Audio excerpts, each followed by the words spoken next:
Hello, everybody, and welcome to Ask-a-Meteorologist for today. As a matter of fact, as most of the students know, we're towards the end of the school year, and this is our last Ask-a-Meteorologist for this school year. We've done, I don't know, like 30 of these all school year long, so we've had fun talking with students, actually all around the world in different hangouts during the school year. But we are so glad that you guys could join us today for the last Ask-a-Meteorologist. Joining me on the call today is forecasters from, well, let me introduce myself first of all. My name is Tim Bryce, and I'm a forecaster from the National Weather Service in El Paso. And joining me on the call today is forecaster Marissa Pazos, also from El Paso. Just so everybody knows, everybody's from El Paso today as far as the forecasters go. Lance Tripoli is also a forecaster here at the El Paso office. He's actually at the office. And Jason Laney is also at the office today. He's a forecaster with the National Weather Service. We got schools all across the country.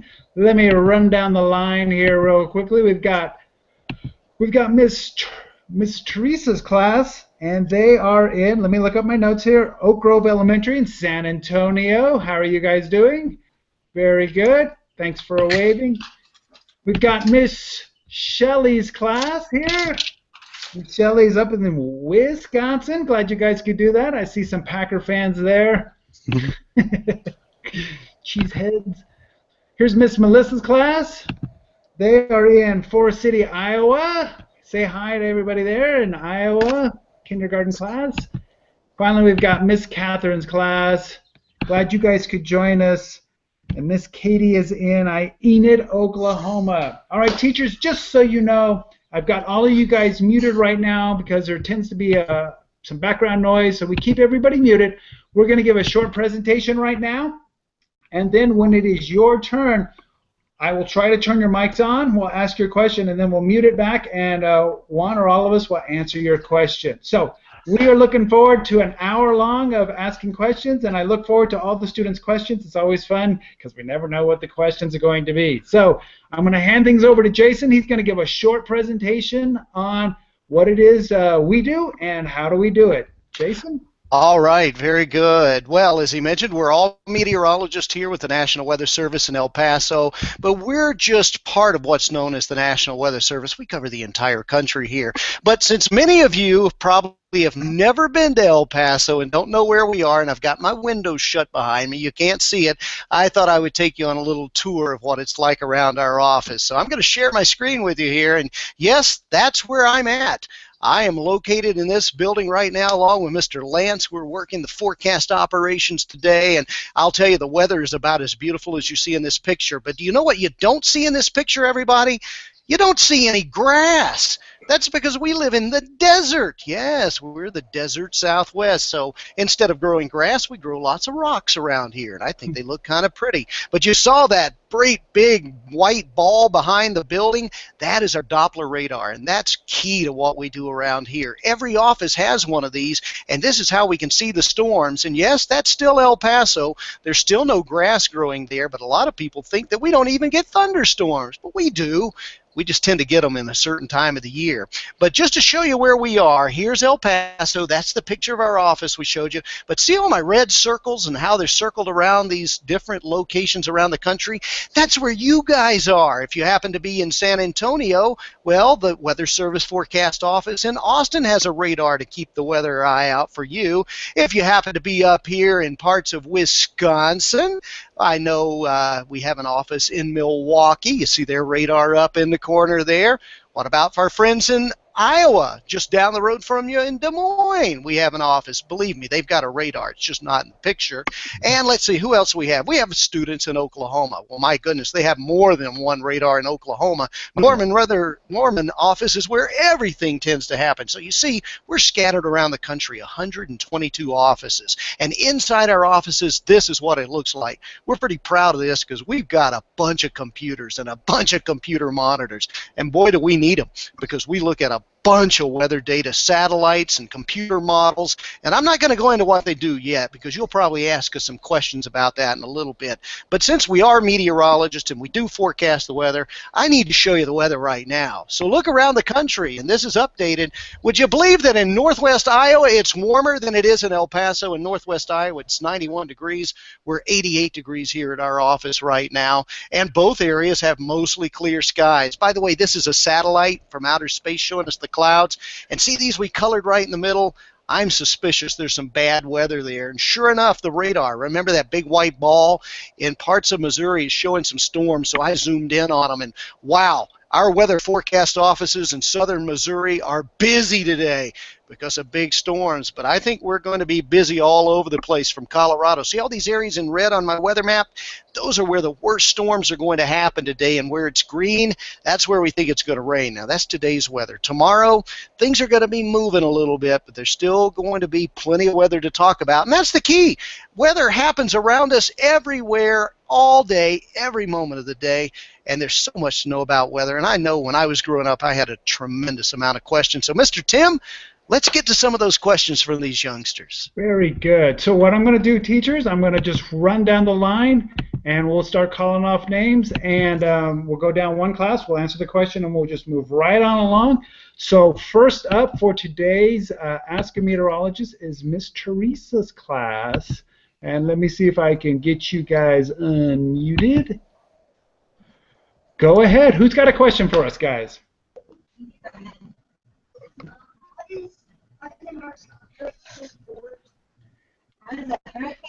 Hey, Miss Teresa, if they could walk up to the camera and talk to us, that would be great, because we can't. It's hard to hear all the way across the classroom like that. Although I did hear that question. Oh. He asked how hurricanes form. So I think we'll be able to do that. But at least coming up, we get to see this good-looking guy in that bright red Adidas shirt.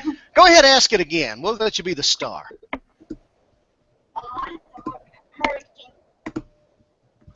How do hurricanes form? Right. Very good question. I believe, being in El Paso, we don't get a lot of hurricanes because we're pretty far from the ocean. But I'm going to have Mr. Jason is going to talk about that, about how hurricanes form. So Jason's got a graphic up here so we can all look at it. So Jason, go ahead. Give us an answer. All right. Well, notice in the middle of my screen here, I've got this great big red L.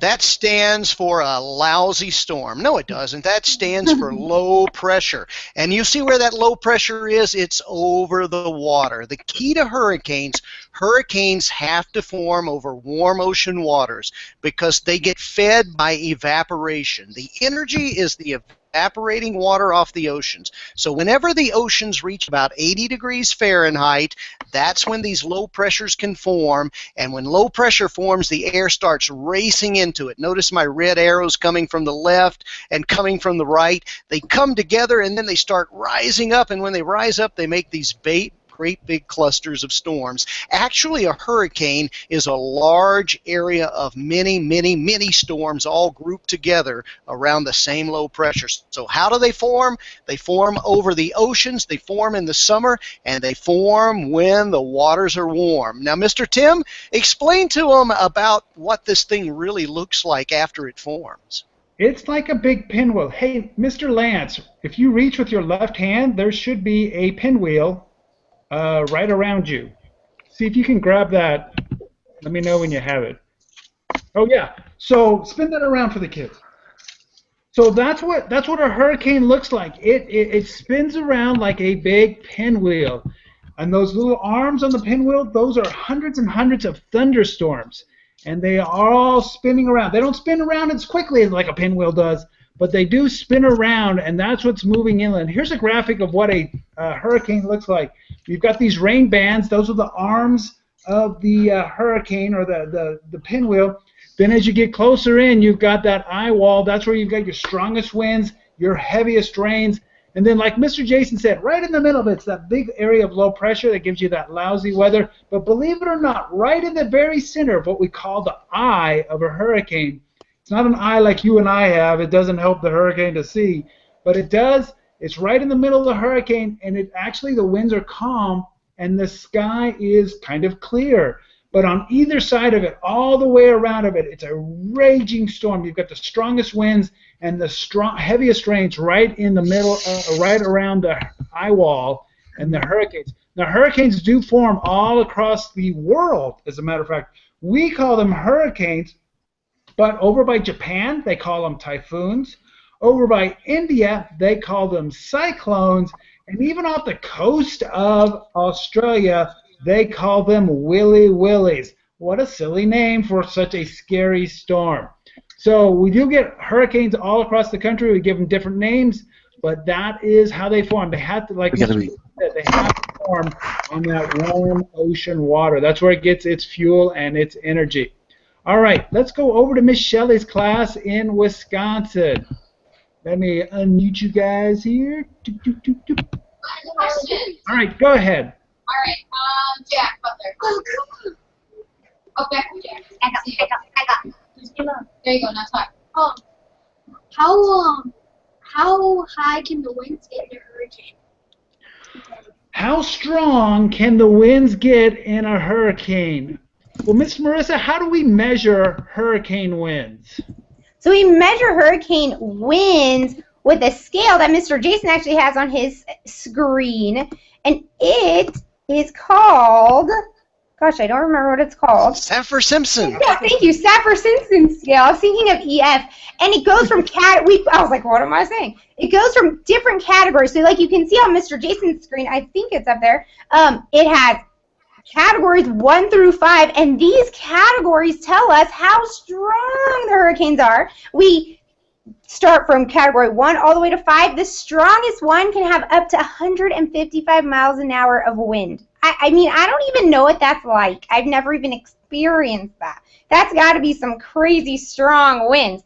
And I know the way we can detect that is different monitoring systems, assuming they don't get destroyed when the hurricane comes on land. We have hurricane hunters, big planes that drive close to and maybe into the hurricane that checks to see the strength of the wind. We can also use satellites to view the strength of the storm and kind of get a general idea of how strong we might think it could be. So they can get pretty strong when you start talking about catastrophic hurricanes.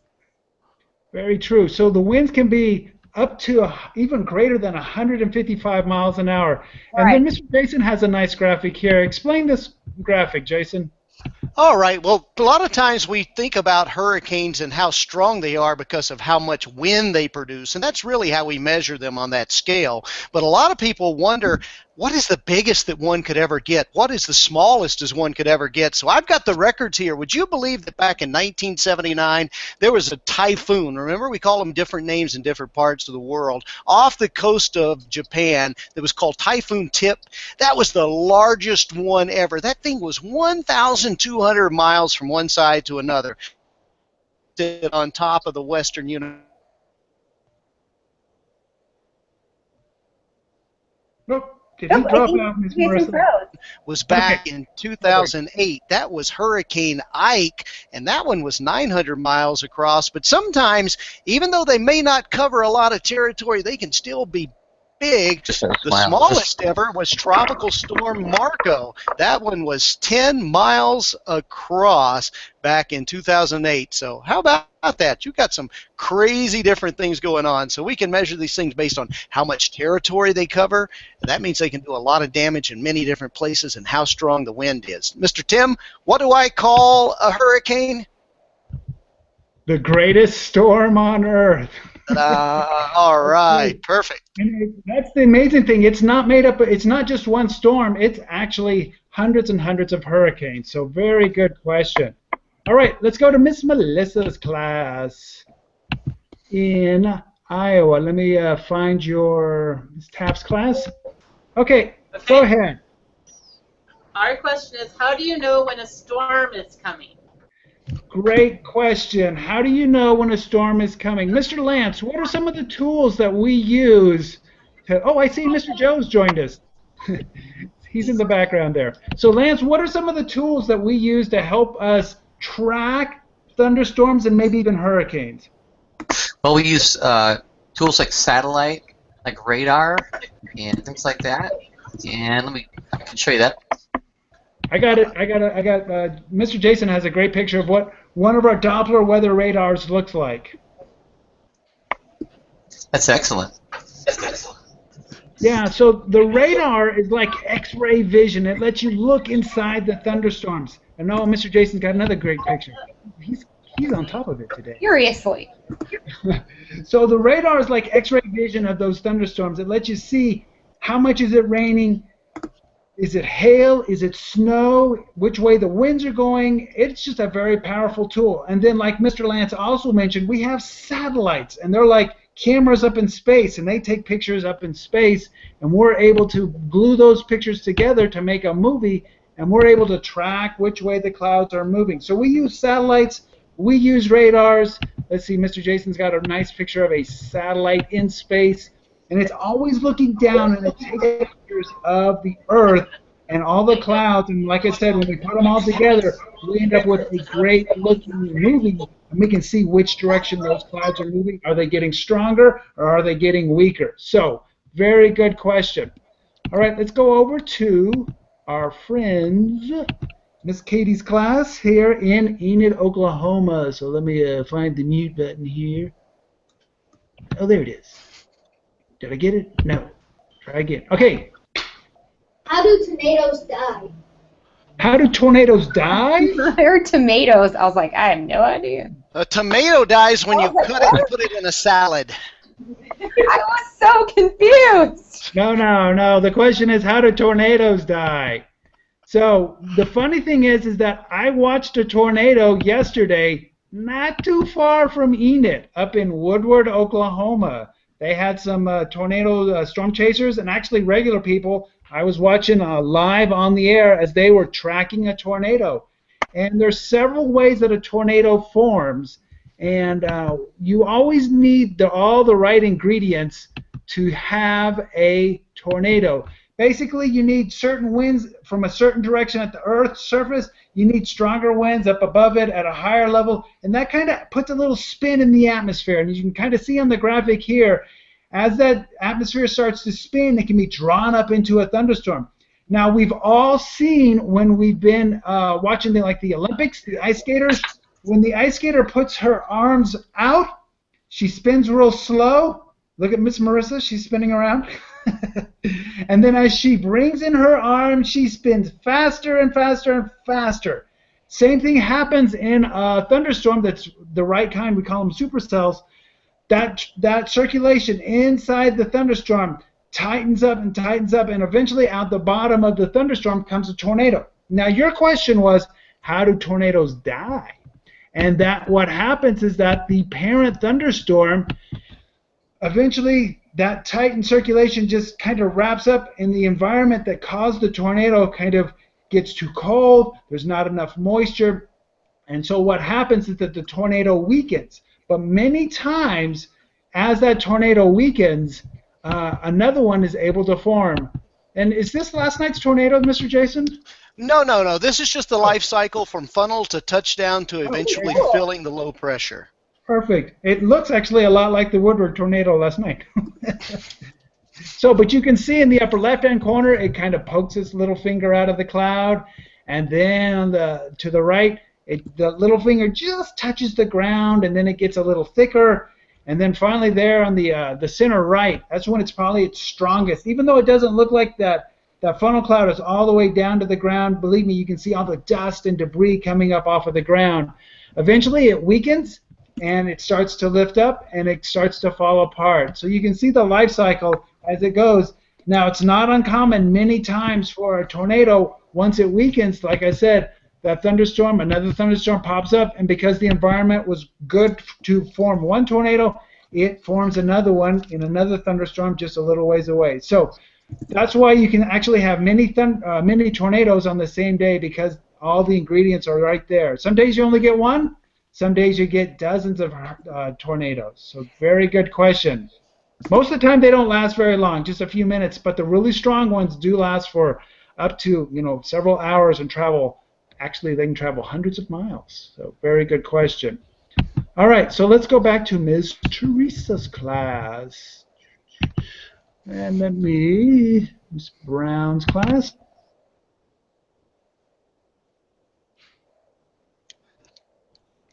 Who gets the question? Ooh. Oh, they're muted.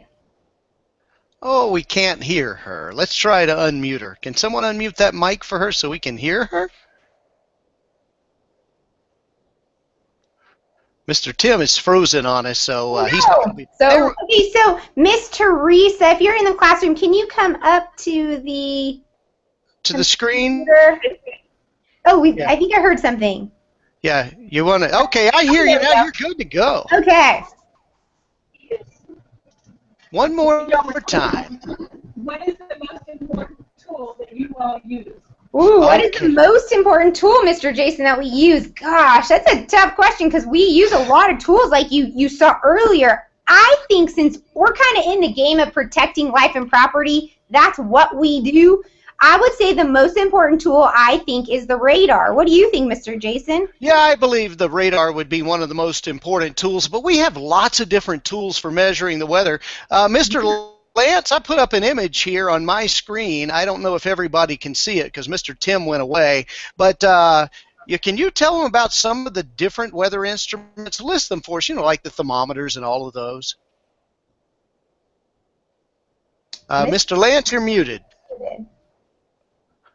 I think you are. Well, we've lost Mr. Lance. We can't hear you. Oh, my goodness. All right. Well, I'll tell you all of Mr. Jason, if you'll circle around the instruments, I'll talk about them. So on the left, you can see where Mr. Jason has circling kind of. He has an anemometer, and that measures the winds. Remember we were talking about the hurricanes? How do we measure them? Well, we can use an anemometer when they don't get destroyed by the hurricane. Next to him is a tool that we use to measure pressure. So is the pressure high or is the pressure low? That's a barometer. We use that to determine what kind of weather might be on the way. On to the right from there is a rain gauge. Now, we really like the rain gauges because it tells us how much rain we're getting here in the desert. Then a thermometer. I bet all of you guys have seen the thermometers before. That one has Celsius and Fahrenheit, and it tells us hot or cold. And then in the middle is kind of a weird one. It's called a sling psychrometer, and it measures how much moisture is in the air, and you get to whip it above your head, which is so fun if you ask me. But it tells you how much moisture is in the air. And then the wind vane. That wind vane tells us what direction the wind's coming from, so we know, kind of where the storms are coming from or going to. So you can see how many instruments we use, and they're all really, really important no matter which one you pick. It's kind of hard. Yeah, it is. Well, I tell you what, Mr. Tim is back, and Mr. Tim is in control of turning on the screens. You guys may have noticed when we were talking that you didn't see our pictures anymore. Instead, we stay stuck on Miss Teresa's class. Well, if there's somebody beside your computer, I'm going to tell you a little trick until Mr. Tim gets back. If you see all the little images down at the bottom, I'm going to turn mine off so that you can see my face. You see me there? If you were to click on any of those particular boxes, that's the box you'll see on your big screen. For instance, right now, I just click on Mr. Lance, so I see him, but you probably don't. So if you want to see what we're showing on the screens, make sure you have somebody up there that can click on that screen, and we'll do that until Mr. Tim comes back because he's the guy that's really in charge of this. So I'm going to ask Miss Shelley's class, even though most of you are probably going to be looking at Miss Teresa's class. There's some good-looking young people there, so we don't really mind. You guys fixed your hair nicely today, yeah. So you guys are the stars. But Miss Shelley's class, can you bring someone up to unmute your mic and ask us a question? We'll see if we can find an answer for you. Of course we can. I'm looking at Miss Shelley's class. Okay, your question. I see a young lady with a great braid. Okay. How do you measure earthquakes? How do we measure earthquakes? Mr. Lance, how do we measure earthquakes? Wow, Mr. Lance, we still can't hear you. Sorry, buddy. I guess I will do that one right quick. We measure earthquakes using something called the Richter scale. Now, remember we showed you something called the Saffir-Simpson scale for hurricanes? Well, we measure earthquakes using the Richter scale. They're basically very sensitive instruments that sit on the surface of the Earth, and whenever the Earth moves just a little bit one way or the other, it can register it. Now me, I probably don't notice the difference, but these things are super sensitive, and they will show higher or lower. And they go on a scale. You may hear us talking about a 5.0 earthquake or a 6.0 earthquake. Now this scale, now this is a fancy word for you. This scale is called logarithmic. Ooh. That means it increases really, really, really, really fast, okay? So if you have a 5.0 earthquake and then somebody says you have a 6.0 earthquake, you know what? That 6.0 earthquake was 10 times stronger than the 5.0 earthquake. And they go up and they go up from there. Now, Miss Marissa has put on her screen there, she's making it bigger, so if somebody wants to click on the box that has that image on it, you can see it big in your classroom as well. But notice this scale shows 3, a 4, a 5, a 6, a 7, a 8, all the way up to a 9.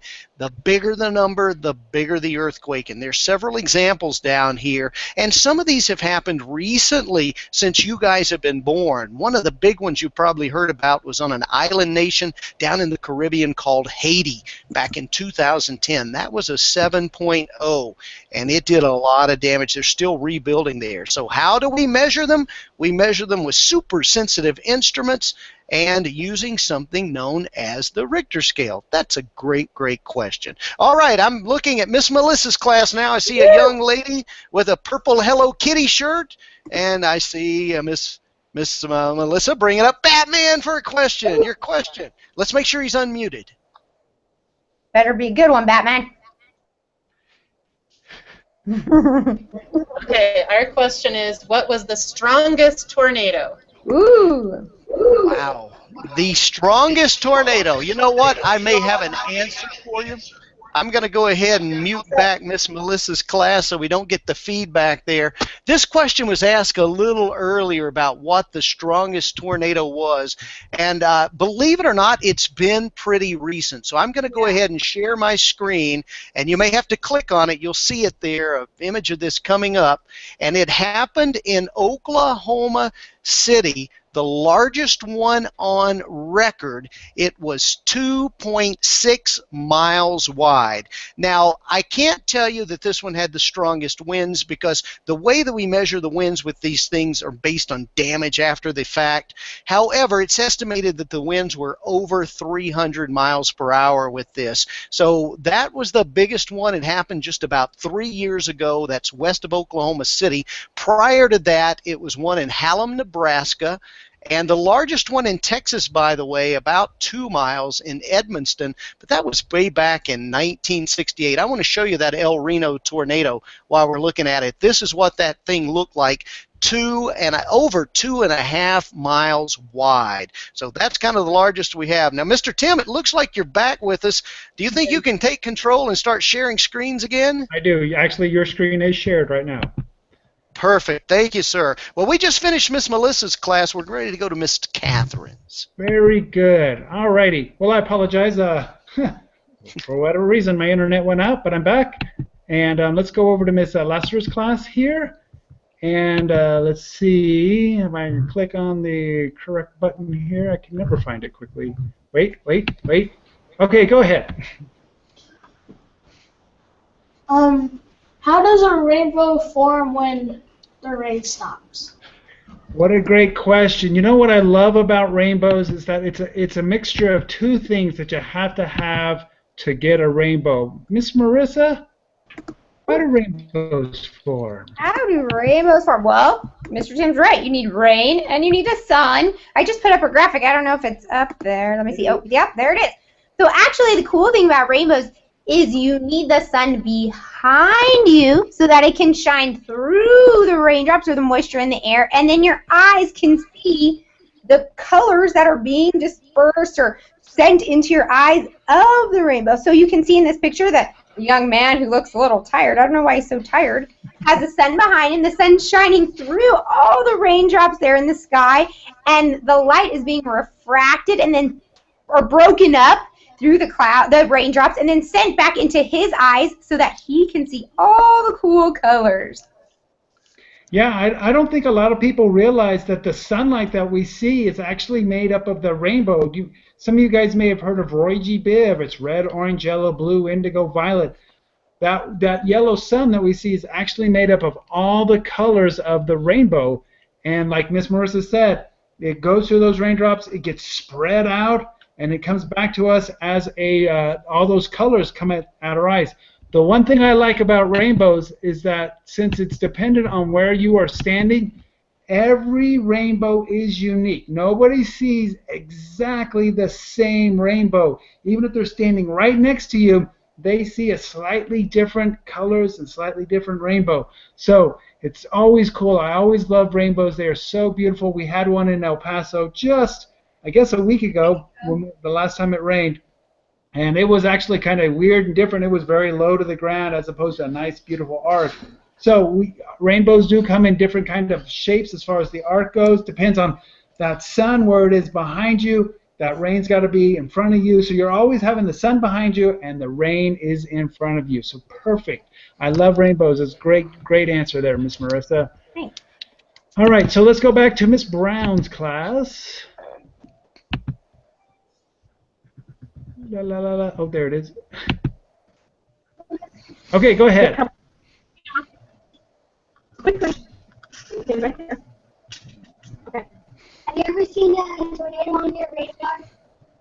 Have we ever seen a tornado on our radar? The answer is tricky. Yes and no. The radar, when we use it, it looks out and it starts to, actually the Earth's surface begins to bend away because we all know the Earth is round. And what happens is that the radar beam gets higher and higher above the ground. So actually when we start looking at thunderstorms, we start to look as they get further from the radar, they seem like they're higher up. But what we can see is the circulation. So we can't see the actual tornado on the ground, but like Mr. Jason has here on his, he's got a great graphic. This is what a tornado looks like on the radar, and we call it a hook echo. And you can kind of see how it's got that nice hook in there. And what happens is that the circulation on the backside of that thunderstorm starts to pull things around it, and you end up with a hook echo. And he's got his finger, his cursor right over where that tornado would be. So we can't actually see the tornado, but that's what one looks like for sure. That's the signature that we look for on a radar. And when we see that, we know that there's a very, very high likelihood that we've got a tornado on the ground. See, what does Miss Marissa have here? I have a tornado in El Paso. Actually, that might be White Sands. Yeah, well, that's actually just north of town. We do get tornadoes out here in the desert Southwest. I know our friends in Oklahoma. Like I said, I just watched one yesterday there near Woodward. But places like Wisconsin, Iowa, and Oklahoma are all too familiar with tornadoes. Even San Antonio had, I believe, a tornado just a few days ago, at least near the office. So we do get tornadoes are very common there in the Midwest part of the U.S. But basically, on the radar, we can't see the actual tornado. Hey, can somebody get like a velocity map of the radar? I will pull one up. Because the radar not only shows us where it's raining, but the radar can also show us what the winds are doing. And that's very important. So again, we look for certain signatures or certain kind of mix of colors on that radar. And I know a lot of times all those colors look like somebody spilled a bunch of paint. But you know, once you start looking at them, once you read a book, the same book over and over again, you can remember the words, and we begin to remember the patterns as we're looking for in these thunderstorms. So not only do the radars show us where it's raining, but they can also show us which directions the winds are blowing. So what happens is that we can get on the radar, we can get a velocity signature. Let me, Mr. Jason's got it here. And again, I know this is kind of hard to see, but I think if you just kind of look at it, you can kind of see right where the bright greens and the bright reds are right next to each other. That is where the tornado is. Basically, if you want to know, the green color is where the wind is headed towards the radar, and the red color is where the winds are headed away from the radar. And if you think about it right there, it makes a little circle where it's got real strong away from the radar, right next to real strong close to the going towards the radar, and you end up with a circulation there. So there's several ways for us to kind of use that X-ray vision of the radar to see where the tornadoes are inside the thunderstorm. So that's a great question. The radar is a very important tool for us to use as far as trying to find where the tornadoes are. And then the whole job is for us to let you people know, let the public know, let the school districts, whoever needs to know that there's a tornado on the ground so they can get you guys to safety, or whether you can get your cars in the garage or something. We want you guys to be safe whenever there's bad weather in the area. All right, let's go back over to Miss Shelley's class. Let me unmute you. Okay, go ahead. How do mudslides form, happen or form? Very good. No, I don't know if we've had a mudslide question before. Marissa, Jason, Lance, do you remember a mudslide question before? No, this is my first mudslide question, but I bet it has something to do with rain, right? It does. Yeah. Mudslide is basically you get an unstable, or Marissa, Jason, Lance, do one of you guys want to answer this? I think we hear Mr. Lance now. Do you want to give it a shot, Mr. Lance? Yes. You guys hear me? This a mudslide is caused when you have heavy. Oh. I don't know. Something's wrong with Mr. Lance's audio, but he's got great pictures of mudslides up on the screen. What happens is that you end up with a lot of loose earth. Sometimes a lot of rain. Very dangerous. Up the earth. And what happens is that as that rain loosens up the earth, if it's the right situation, it just lets. Not only does the rain loosen up the earth, but it's also heavy. I don't know if you guys have ever tried to pick up a bucket of water.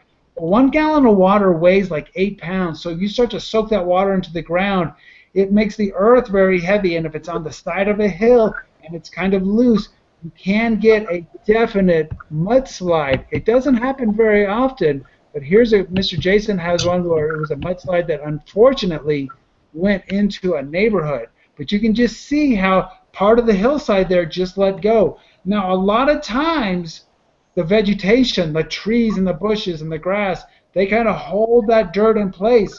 But I know here in the western part of the U.S., we get wildfires. And sometimes that burns away all the trees and things, and that can lead to mudslides and debris flows and things like that. But basically they form when the earth gets a little loose, and then you put a lot of rain on it. It happens, you need to kind of have a terrain, so you need kind of mountains or hills. And then you get that rain on the mountain and the hill. Like I said, a lot of times you've got the trees and bushes holding things in, but if the conditions are right and that mud and the dirt is a little bit loose and it starts to get a lot of rain on it, you will end up with it sliding down the hill. And in this case, you can see it slid right into a neighborhood. That looks kind of scary. Alrighty. Hey, Lance, say something for us. Let's see if we can hear you. Hey, Tim, can you hear me now? Yeah, you keep going in and out. All right, we're going to go on to Miss Melissa's class here. Let me find. I don't know if these things are just moving around. They're hard for me to find. Okay, wait. Okay, go. Okay, our question is, how do you become a meteorologist? How do we become a meteorologist? Miss Marissa, how did you become a meteorologist? Well, I became a meteorologist by going to university for 4 years.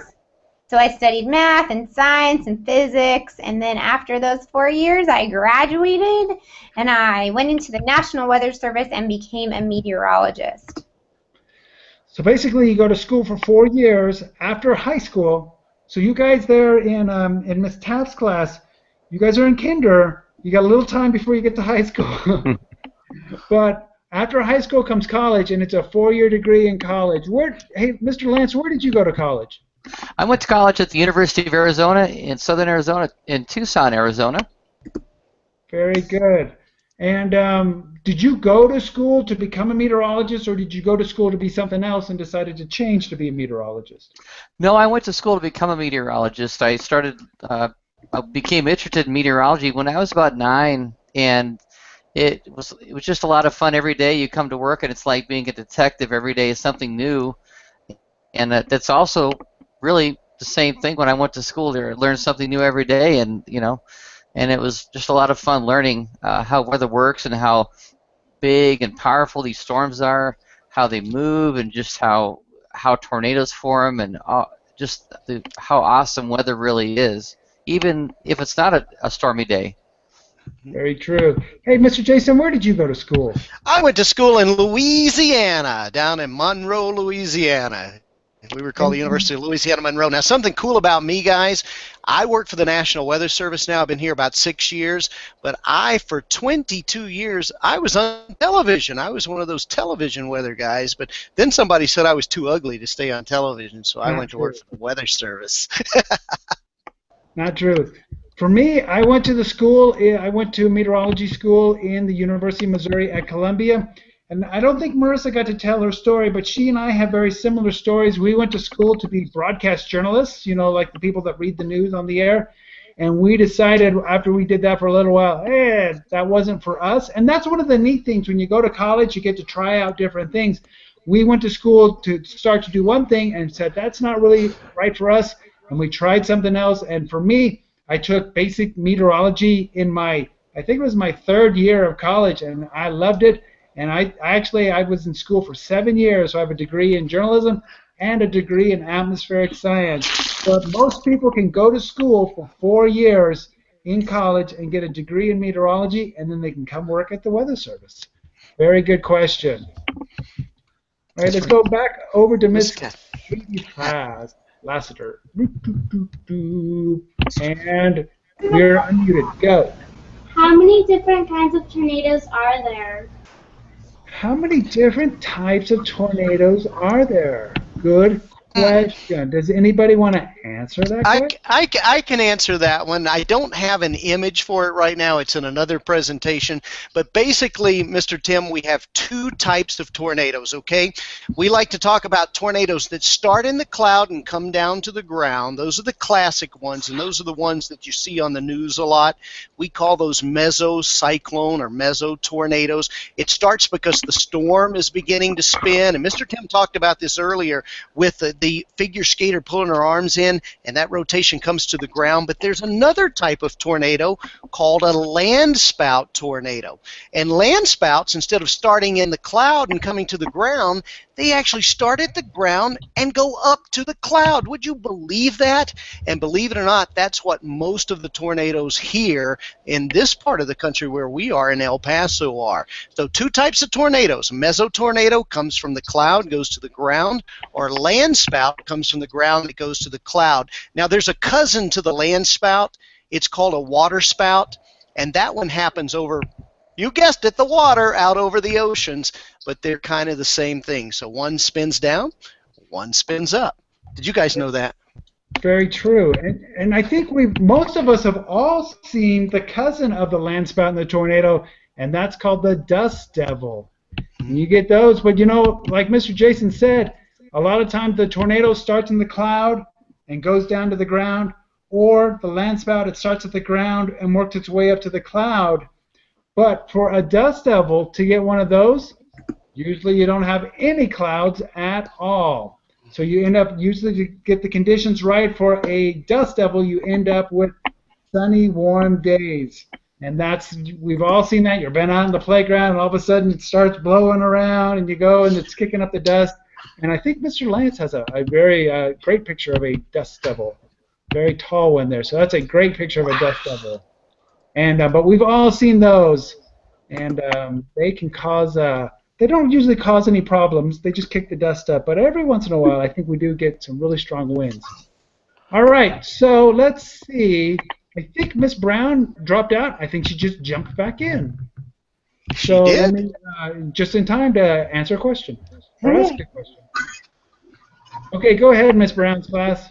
Who's next? Have you often used...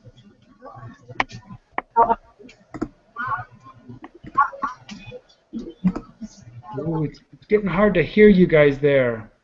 How often do we use wind vanes? How often do we use wind vanes? Oh, wow. Very good. You know, actually, believe it or not, we use wind vanes just about every day. I've got an instrument that I want to show you guys if Mr. Tim can share my screen with you. This is called ASOS. That stands for Automated Surface Weather Observation System. And this is located at an airport. We have these at major airports all over the United States because wind vanes measure wind direction and wind speed, the anemometer in the wind vane. And if you look at this picture, I'm going to zoom in on this picture and I'm going to make it really, really big for you because I want to look at the top. See this one that I've got my arrow on? That's the wind vane. That is pointing to the direction the wind is coming, because for airplanes to land and take off, they need to know the wind direction. And this thing right beside it with the little cups, it's kind of small right now, that is called an anemometer, and that measures the wind speed. So here's a look at some of these weather instruments. Now this weather vane, it's a rooster. You've probably seen those on top of barns, but it works the same way. And the anemometer right beside it with the wind speed. And we talked earlier about some other weather instruments, thermometers and the barometers. But back to your question, your question for me was, how often do we use these things? Believe it or not, we look at observations from around our area every hour on the hour. So all day long, every day, we're taking observations from those weather instruments. Very true. And that's very important for us to keep track of the weather because, like Mr. Jason mentioned earlier, it's always changing, always moving. So we need to keep an eye on it, and that's our job. That's why, Miss Marissa and I, we work midnight shifts on Sunday. So we're there when you guys are asleep. There's somebody in a weather service office near you watching the weather 24 hours a day, because thunderstorms, they don't go take naps or go to sleep at night. They don't stop on Christmas or anything like that. So we're there 24 hours a day watching the weather to give you guys a heads up when the bad weather is coming to town. All right, Miss Shelley's class, up, I believe, in Wisconsin. Let me unmute you guys. Okay, go ahead. How does lightning form? How does lightning form? Miss Marissa. So lightning is an interesting. I love lightning. You like lightning? Lightning is very interesting. So here's the thing about lightning. It's dangerous. Yes, it's very dangerous. And if Mr. Jason, I knew he was going to pull up a great graphic. You can see that up in the sky, lightning's kind of like a battery. That's what I always think of. If you guys have seen a battery, maybe you've taken it out of your remote at your house, and you can see that one end has a pointy end and one end has a flat end.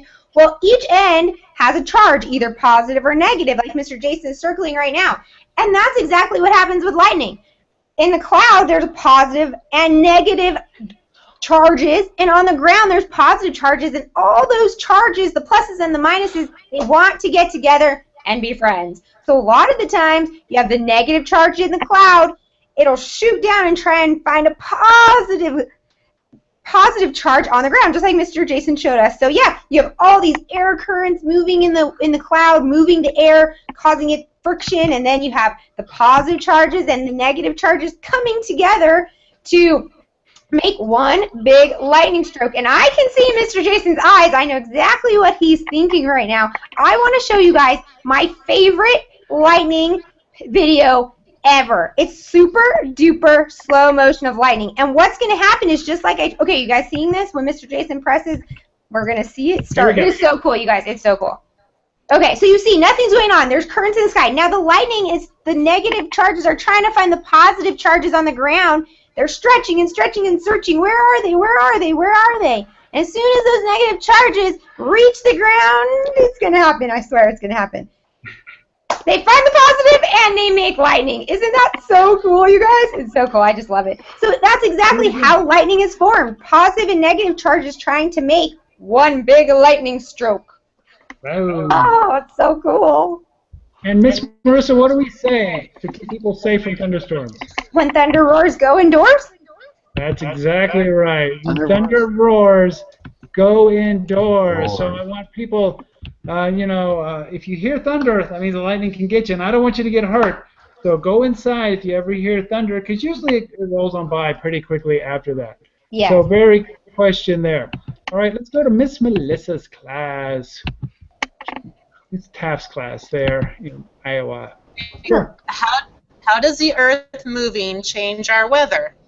Wow, great question. How does the Earth moving change our weather? Lance, how does the Earth, as it moves around the sun, change our weather? Well, the Earth is actually tilted compared to its orbit, so it's actually pitched away from the sun.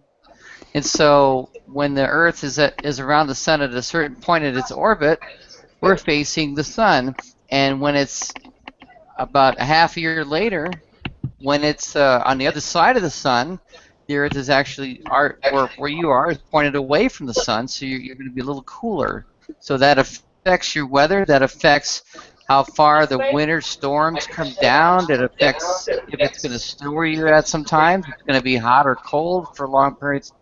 It affects if you're going to get a lot of warm weather. It gives you the seasons. It gives you the summer. It gives you the winter. And that's really what you see. Lots of warmer, lots of cold, like in the winter.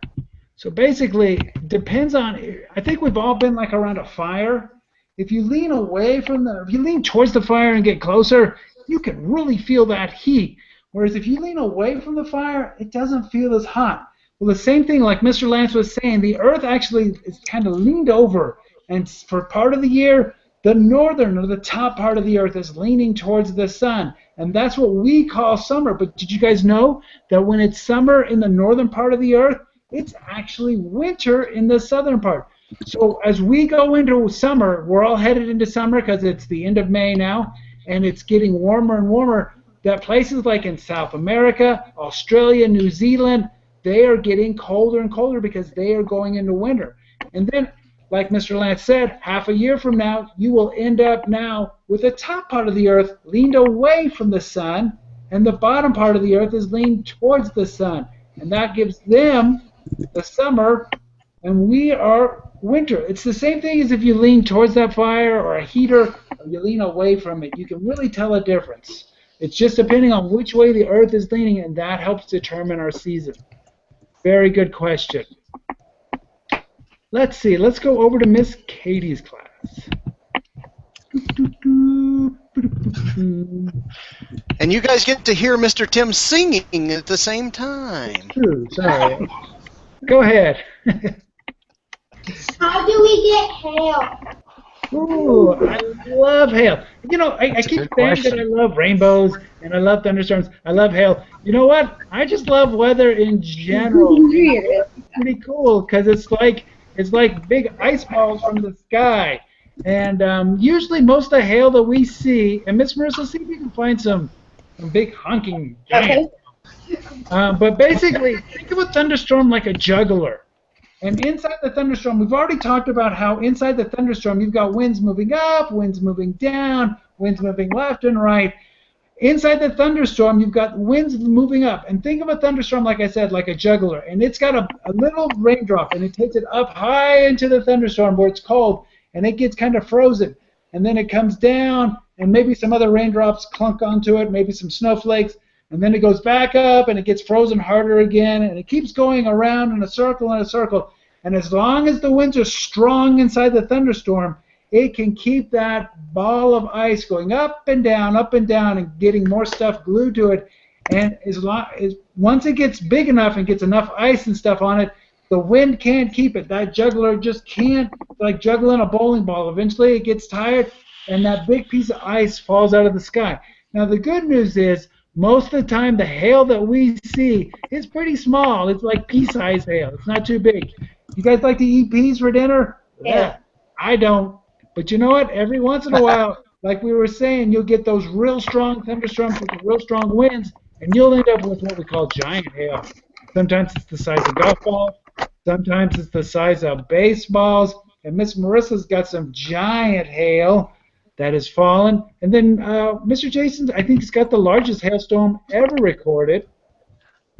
This was back just a few years ago, 6 years ago in South Dakota. Imagine a hailstone 8 inches across. I think that's the same picture Miss Marissa had, isn't it? It is. It is. Just with the measurement. I was going to say that big hailstone looks familiar. But you can see, imagine a hailstone 8 inches across. Now, thankfully, We don't have to worry about giant hail very often. But you know what? Golf ball sized hail is not uncommon. And I've seen of recently, just in the last few days, several people in West Texas, Oklahoma, Western Kansas had some pretty good sized hail. I think Mr. Lance has some giant hail as well. Imagine hail bigger than a baseball or bigger than a softball. And you can see once it starts They're talking about mine. it actually ends up kind of Mine too, on little right pieces now. of hail. So you end up with those bigger pieces of hail, and that's why they can get so big. Wow, that is impressive, that big giant hail. And so it's basically inside the thunderstorm. It's like a big juggler trying to keep it going, and as long as those winds inside the thunderstorm can keep that hail up, it's going to get bigger and bigger, and that's why you need to have really strong winds. And eventually the winds just can't keep that hail up. Oh, I know what Mr. Jason's got a picture of. Oh, yeah. Oh, yeah, so this is a picture. It looks like cliffs and a river, but actually those cliffs are big piles of hail. And what happens is that sometimes we don't get big hail, but we get a lot of little hail. And the rainwater washes it all down the creek or the stream, and it all kind of piles up in one place. And this happened, I think this actually happened in New Mexico, where the hail piled up, and it was like 10 or 15 feet high. And it just all kept piling up, piling up. So it wasn't big giant hail, but it was a whole bunch of little tiny hail that the rainwater all washed together, and it just piled up, and then it just stayed there for days. I know that in New Mexico, parts of the area that we cover, sometimes we get so much of the small hail that they actually have to bring out their snow plows like they would during the winter and plow the streets to get the hail off the streets. So sometimes the threat is the big hail, which can break windows on cars and houses, and sometimes the threat is the little small hail when you get a lot of it. So there's all kinds of hail. Like I said, I love hail. It's so cool. I love weather. I love weather. Well, I think we've got time. We only have 2 classes left. A couple had to leave, but I think we have time to get at least one question from each class. Oh, yeah. We'll jump over to Miss Brown's class for one last question. Oh, no, lots of hands. It makes it easier for me to find out who needs to be unmuted. And she and I are battling each other. Right here.